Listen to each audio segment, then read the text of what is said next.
Faut-il pousser un homme à vous demander en mariage? Bonjour à vous mesdames, j'espère que vous allez bien et bienvenue sur ma chaîne S'aimer plus ce matin dans laquelle je vais vous donner mon avis de coach sur la question de est-ce qu'il faut pousser un homme à s'engager au mariage?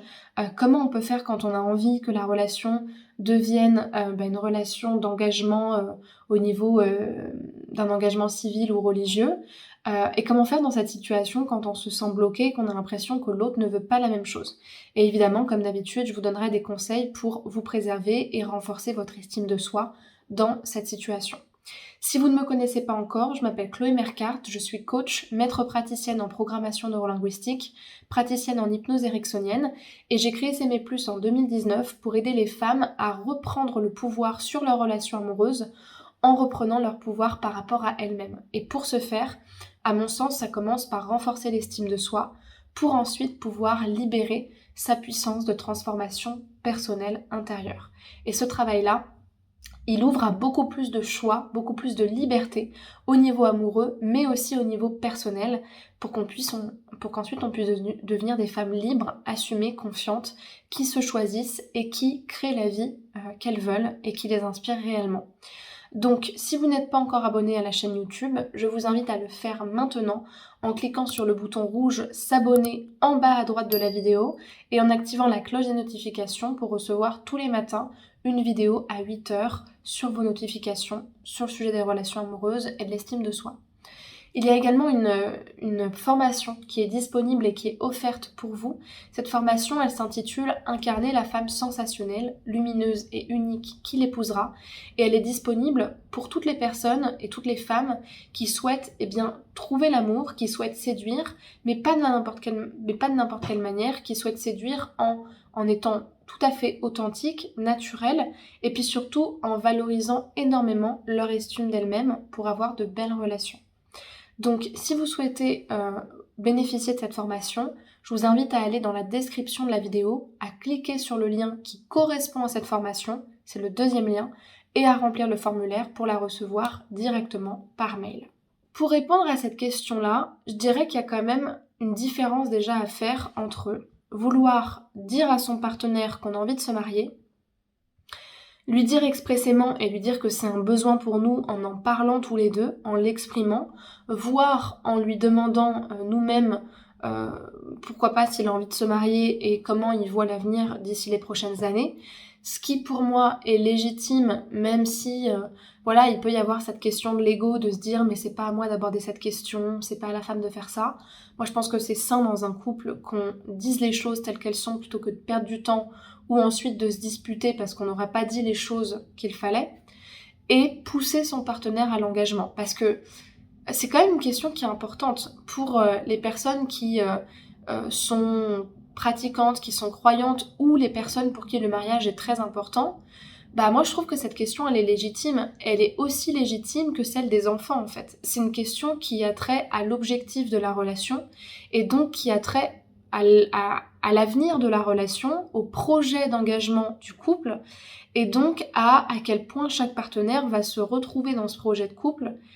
ou pas, ou au contraire va se soumettre pour ne pas perdre la relation. Donc c'est une question qui peut sembler assez anodine, mais qui en fait est très importante parce que on peut être bien avec quelqu'un pendant plusieurs années et se rendre compte que sur certains projets, on n'est pas du tout sur la même longueur d'onde et que ça pose une réelle question sur la relation.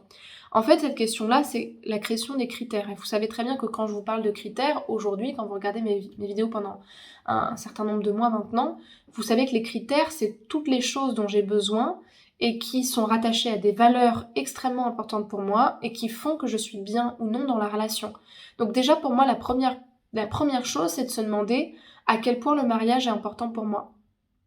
Est-ce que c'est quelque chose derrière lequel je me cache parce que ça me donne la sensation d'être dans une relation sérieuse alors qu'au fond je le veux pas réellement, ou c'est un truc de petite fille pour moi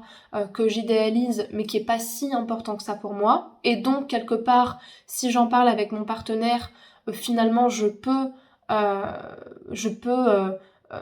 tout à fait m'en passer parce qu'en fait c'est pas si important que ça pour moi, ou est-ce que ça fait vraiment partie de ma conception du couple et de mon avenir personnel en tant que femme ou en tant qu'homme,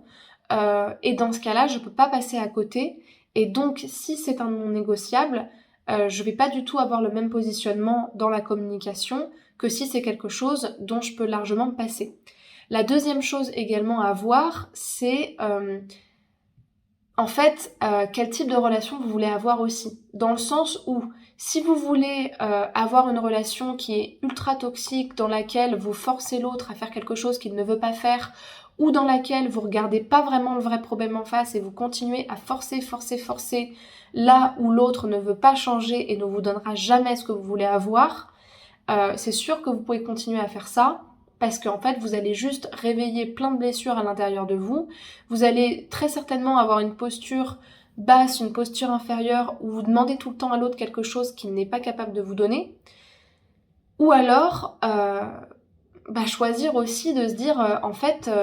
cette question-là, elle va permettre de clarifier la relation dans laquelle on est. Parce que, quelque part, si le mariage est très important pour moi, le fait de voir que mon partenaire ne le veut peut-être pas, va remettre en question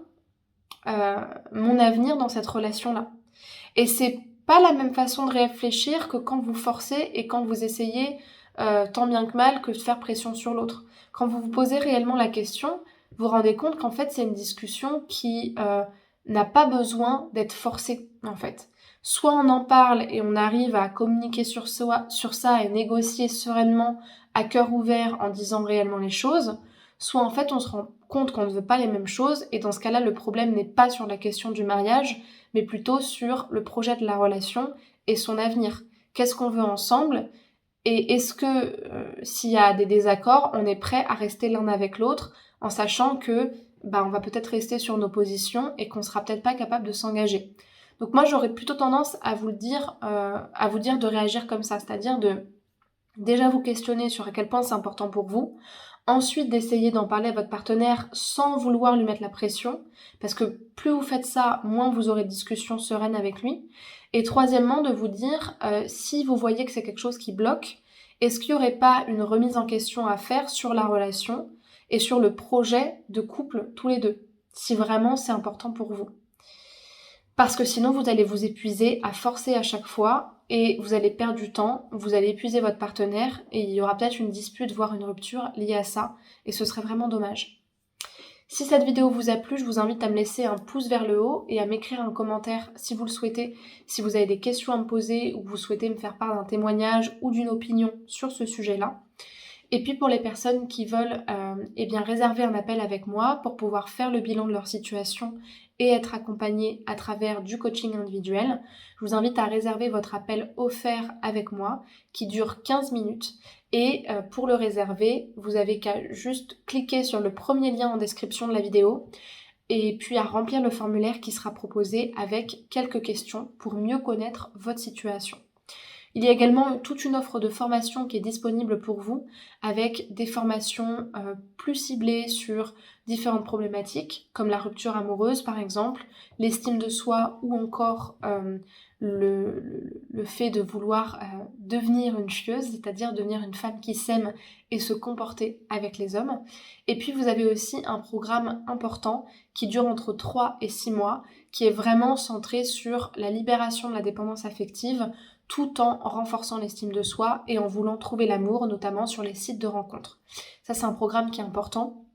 qui dure vraiment plusieurs mois, et c'est pour des personnes qui ne veulent pas faire de coaching individuel, mais qui veulent avancer en autonomie sur un programme de formation individuelle avec des outils. Donc tout se trouvera en description, je vous laisse aller checker cela si ça vous intéresse, et en attendant, je vous invite à me suivre sur les réseaux sociaux, sur Instagram, où je vous partage du contenu en story, en live, en réel, en post, et je vous réponds aux messages privés également. Sur TikTok, où je fais pas mal de live, où je suis assez proche de vous pour répondre à vos questions aussi en privé. Sur Facebook et sur Spotify, où vous avez tous mes podcasts qui arrivent toutes les semaines sur les relations amoureuses et sur l'estime de soi. Je vous remercie pour votre attention et je vous souhaite une très bonne journée. Prenez soin de vous et à bientôt. Au revoir.